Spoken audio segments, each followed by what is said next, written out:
Good morning six class. हमारी last class में हम लेखिका कृष्णा सोपती का लिखा हुआ पाठ बचपन पढ़ रहे थे।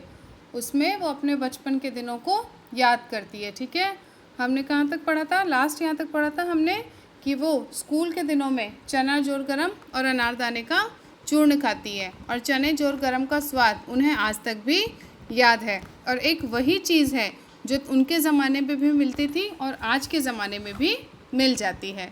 तो अब हम आगे पढ़ेंगे। छुटपन में हमने शिमला रिज पर बहुत मज़े किए हैं, घोड़ों की सवारी की है। शिमला के हर बच्चे को कभी ना कभी यह मौका मिल ही जाता था। अब लेखिका कहती हैं कि बचपन में शिमला रिज पर मौज मस्ती करते हुए मैंने घुड़सवारी का बहुत मज़ा लिया है। शिमला के बच्चों के लिए घुड़सवारी बहुत ही कॉमन सी चीज़ थी, सामान्य सी बात थी, क्योंकि वहाँ के हर बच्चे को कभी ना कभी घुड़सवारी का मौका मिल ही जाता था। हम जाने क्यों घोड़ों को कुछ कमतर करके समझते, उन पर हंसते थे। अब सीधी सी बात है कि किसी भी बच्चे को, किसी भी जने को यदि कोई चीज़ इजीली मिल जाएगी तो वो उसकी इम्पोर्टेंस, उसका महत्व नहीं समझ पाएगा। तो इस तरह से जब शिमला के बच्चों को आसानी से घुड़सवारी का मौका मिल जाता था तो वो घोड़ों को कम समझते थे और उनका मजाक उड़ाते थे। ननिहाल के घोड़े खूब हष्टपुष्ट और खूबसूरत, उनकी बात फिर कभी। अब वो कह रही है कि हमारे ननिहाल में हमने खूब हष्टपुष्ट और खूबसूरत घोड़े देखे थे, लेकिन अभी वो उनकी बात नहीं करना चाहती हैं। शाम को रंग बिरंगे गुब्बारे, सामने जाखू का पहाड़। अब लेखिका कह रही है कि शाम को हमारे घर के सामने, हमारे घर के पास रंग बिरंगे गुब्बारे बेचने वाले आ जाते थे और हम जाखू के पहाड़ को भी देखते थे। ऊंचा चर्च, बहुत ऊंचा चर्च था। चर्च की घंटियां बजती तो दूर दूर तक उनकी गूंज फैल जाती। जब भी चर्च में प्रेयर होती और चर्च की घंटियां बजती तो दूर दूर तक उन घंटियों की आवाज़ सुनाई देती थी।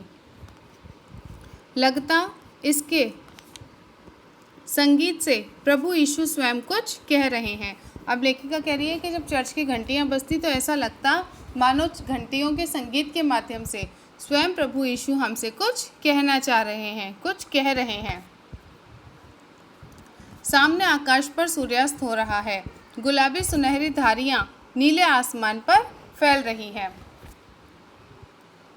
अब लेखिका कह रही है कि शाम का वक्त है, इसलिए सूर्य अस्त होने वाला है, सूर्य छिपने वाला है और उसके कारण नीले नीले आकाश में गुलाबी सुनहरी धारियां फैल गई हैं। जब सूरज छुपता है, देखा होगा आप लोगों ने, सनसेट होता है जब, तो आसमान लाल सा, नीला, केसरिया सा हो जाता है, गुलाबी सा हो जाता है।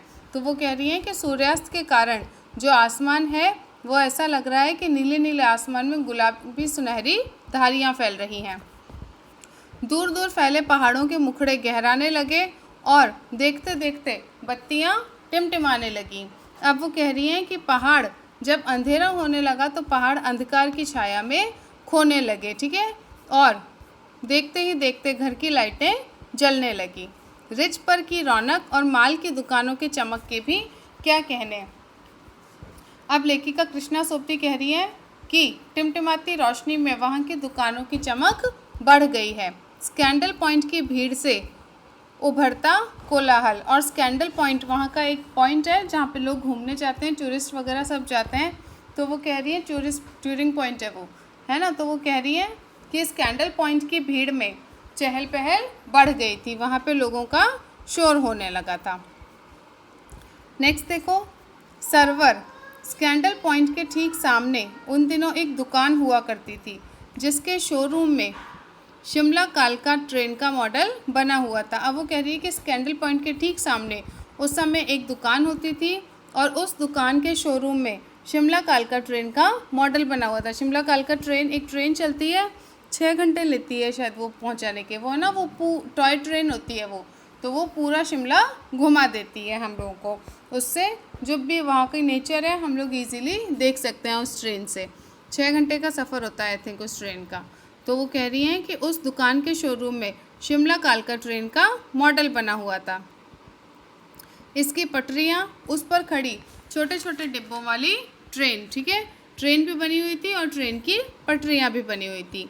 एक और लाल टीन की छत वाला स्टेशन और सामने सिग्नल देता खंबा, थोड़ी थोड़ी दूर पर बनी सुरंगें।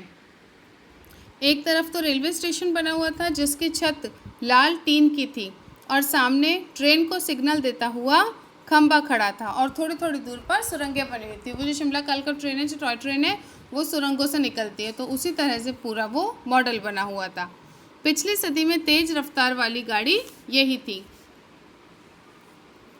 अब वो कह रही हैं कभी कभी हवाई जहाज़ भी देखने को मिलते, कि उस समय हवाई जहाज़ इतनी नॉर्मल सी चीज़ नहीं होती थी, तो हवाई जहाज़ कभी कभी ही देखने को मिलते थे उनको, और हवाई जहाज़ के बाद सबसे तेज़ रफ्तार वाली गाड़ी वही थी। दिल्ली में जब भी उनकी आवाज़ आती, बच्चे उन्हें देखने बाहर दौड़ते। वो कह रहे हैं कि दिल्ली में जब भी एरोप्लेन की आवाज़ सुनाई देती तो दिल्ली के सभी बच्चों घरों से बच्चे बाहर आकर उनको देखने के लिए जाते थे। दिखता एक भारी भरकम पक्षी उड़ा जा रहा है पंख फैलाकर, और ऊपर आसमान में जब हवाई जहाज उड़ता है तो ऐसा लगता है कि कोई बहुत बड़ा, कोई भारी सा पक्षी पंख फैलाकर उड़ता जा रहा है।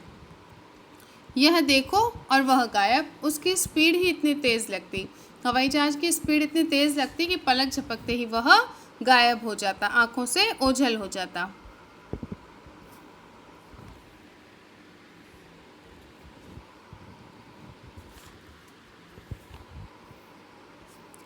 हाँ, गाड़ी के मॉडल वाली दुकान के साथ एक और ऐसी दुकान थी जो मुझे कभी नहीं भूलती। यह वह दुकान थी जहाँ मेरा पहला चश्मा बना था। वहाँ आँखों के डॉक्टर अंग्रेज़ थे। अब गाड़ी के बाद वो कह रही हैं कि उस जहाँ वो गाड़ी का मॉडल रखा था उस दुकान के अलावा उन्हें एक और दुकान याद है जो अभी तक उनको भूलती नहीं है। और वो दुकान कौन सी थी? वो चश्मे की दुकान थी जहाँ उनका पहला चश्मा बना था, और वहाँ आँखों के डॉक्टर कोई अंग्रेज़ थे।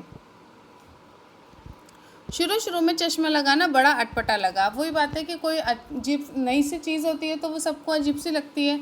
तो शुरू में जब उनके चश्मा लगा, उनकी आंखें ख़राब हुई, तो चश्मा लगाना उनको बड़ा अटपटा सा लगता था, अजीब सा लगता था। छोटे बड़े मेरे चेहरे की ओर देखते और कहते, आँखों में कुछ तकलीफ़ है, इस उम्र में ऐनक, दूध पिया करो। मैं डॉक्टर साहब का कहा दोहरा देती, कुछ देर पहनोगी तो ऐनक उतर जाओगी। वो ये किसी किसी के नया नया चश्मा लगता है ना, तो सबको अजीब लगता है, और इसके अलावा सब ऐसे भी सोचते हैं कि इसके चश्मा लग गया, तो इसलिए कई लगाते नहीं है बच्चे, तो सब यही कहते हैं उनको, डॉक्टर और बाकी बड़े भी ये कहते हैं कि थोड़ी देर चश्मा लगाओगे, थोड़े दिन चश्मा पहनोगी तो अपने आप चश्मा उतर जाएगा, पर ऐसा होता नहीं है। तो फिर जब उसने शुरू में चश्मा लगाया तो छोटे बड़े सब उनके चेहरे की तरफ देखते और कुछ सलाह देते, कुछ कहते भाई आंखों में तकलीफ़ है, कुछ कहते इस उम्र में चश्मा अच्छी बात नहीं है, दूध वूध पिया करो, है ना, अपने खाने पीने का ध्यान रखा करो। तो जैसा कि डॉक्टर साहब ने लेखिका को कहा था वैसे ही वो कह देती कि कुछ देर पहनोगी तो ऐनक उतर जाओगी।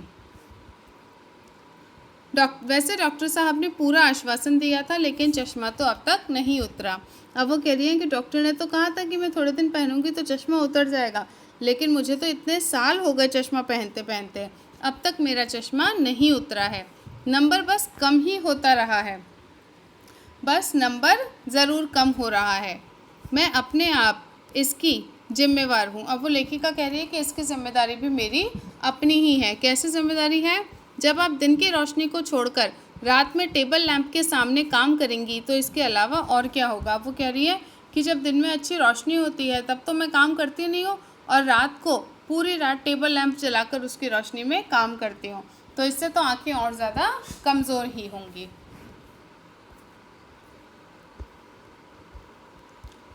हाँ, जब पहली बार मैंने चश्मा लगाया तो मेरे एक चचेरे भाई ने मुझे छेड़ा, देखो देखो कैसी लग रही है। होता है ना, भाई बहन चिढ़ाते ही हैं। तो वो कह रही हैं कि जब मैंने पहली बार चश्मा लगाया तो मेरे एक चचेरे भाई ने, मेरे कज़न ने मुझे छेड़ा कि देखो देखो चश्मा लगाकर कैसी लग रही है। फिर वो मुझे बोलने लगा, आँख पर चश्मा लगाया ताकि सूझे दूर की, यह नहीं लड़की को मालूम सूरत बनी लंगूर की। तो वो कह रही हैं कि मेरा भाई मुझे चिढ़ाते हुए कह रहा था कि मैंने अपनी आंखों पर चश्मा तो लगा लिया ताकि मुझे दूर का दिखाई दे जाए, सूझे यानी दिख जाए, दिखाई दे जाए, लेकिन इस लड़की को ये नहीं मालूम है कि चश्मा लगाकर ये लंगूर जैसी लग रही है। होते हैं ना, आपस में लड़ाई झगड़ा करते हैं, इरिटेट करते हैं, चिढ़ाते हैं, तो ऐसे ही उसका कज़न भी उसको चिढ़ा रहा था। मैं खींची कि मुझ पर यह क्यों दोहराया जा रहा है, और इससे मैं और ज़्यादा चिढ़ गई और ज़्यादा झुंझला गई कि ये गाना तो मेरे ऊपर क्यों गा रहे हो, पर शेर बुरा न लगा। लेकिन उनका ये जो शेर था ये मुझे इतना बुरा नहीं लगा। जब वह चाय पीकर चले गए तो मैं अपने कमरे में जाकर आईने के सामने खड़ी हो गई, और जब मेरे कज़न ब्रदर वहाँ से चले गए तो फिर मैं मिरर के सामने खुद को देखने लगी जाकर। कई बार अपने को देखा, ऐनक उतारी, फिर पहनी, फिर उतारी, देखती रही। वो कह रही है कि मैं बार बार अपने आप को देखती रही, चश्मा लगाया, फिर देखा, फिर पहना, फिर देखा, और बार बार ऐसे देखती रही। सूरत बनी लंगूर की, नहीं नहीं नहीं, हाँ हाँ हाँ। तो फिर वो सोचने लगी, चश्मा पहन के उतारते हुए सोचने लगी कि क्या सच में मेरी शक्ल लंगूर जैसी लग रही है। फिर कभी खुद से बोलती नहीं नहीं बिल्कुल नहीं लग रही, और कभी बोलती है हाँ हाँ थोड़ी सी लग रही है। मैंने अपने छोटे भाई का टोपा उठाकर सिर पर रखा, कुछ अजीब लगा। वो कह रही है कि फिर चश्मा पहन के देखते हुए बार बार मजाक ही मजाक में मैंने अपने छोटे भाई का टोपा भी सिर पर रख लिया, और वो थोड़ा सा मुझे अजीब लग रहा था, अच्छा भी और मजाकिया भी। अब वो टोपा मुझे अच्छा भी लग रहा था और थोड़ा सा फ़नी सा भी लग रहा था, मजाकिया भी लग रहा था। तब की बात थी, अब तो चेहरे के साथ घुल मिल गया है चश्मा। जब कभी उतरा हुआ होता है तो चेहरा खाली खाली लगने लगता है। अब वो कह रही है कि ये तो तब की बात है जब मेरे चश्मा नया नया लगा था, लेकिन अब तो ऐसा लगता है कि चश्मा चेहरे के साथ ही घुल मिल गया है। यानी जैसे पहले शुरुआत में चश्मा लगाना अजीब लगता था, वैसे यदि अब अगर मैं थोड़ी देर बिना चश्मे के रह जाऊं तो चेहरा अजीब सा लगता है, खाली खाली सा लगने लगता है। याद आ गया वह टोपा, काली फ्रेम का चश्मा और लंगूर की सूरत, और आज अचानक ही इतने सालों बाद बैठे बैठे मुझे वह छोटे भाई का टोपा, काली फ्रेम का चश्मा, और जो कज़न भाई ने मुझे चिढ़ाया था, कज़न ब्रदर ने मुझे चिढ़ाया था लंगूर की सूरत कहकर, वो सब मुझे याद आ गया है। हाँ, इन दिनों शिमला में मैं सिर पर टोपी लगाना पसंद करती हूँ। वो कह रही है कि मैं अभी इन दिनों शिमला में हूँ और यहाँ मुझे सर पर टोपी लगाना ही पसंद है। मैंने कई रंगों की जमा कर ली हैं। वो कह रही है कि मेरे पास कई अलग अलग रंगों की टोपियाँ जमा हो गई है। कहाँ दुपट्टों का ओढ़ना और कहाँ सहज सहल सुभीते वाली हिमाचली टोपियाँ। वो कह रही है कि कहाँ तो दुपट्टे रखते हैं सिर पर और कहाँ इतनी सुंदर सी हिमाचली टोपियाँ लगा लेते हैं। तो मुझे दुपट्टों से ज़्यादा हिमाचली टोपियाँ लगाना अच्छा लगता है। ठीक है, तो ये आपका चैप्टर कंप्लीट हो गया 6th क्लास। अब अपन नेक्स्ट क्लास में इसके क्वेश्चन आंसर्स करेंगे।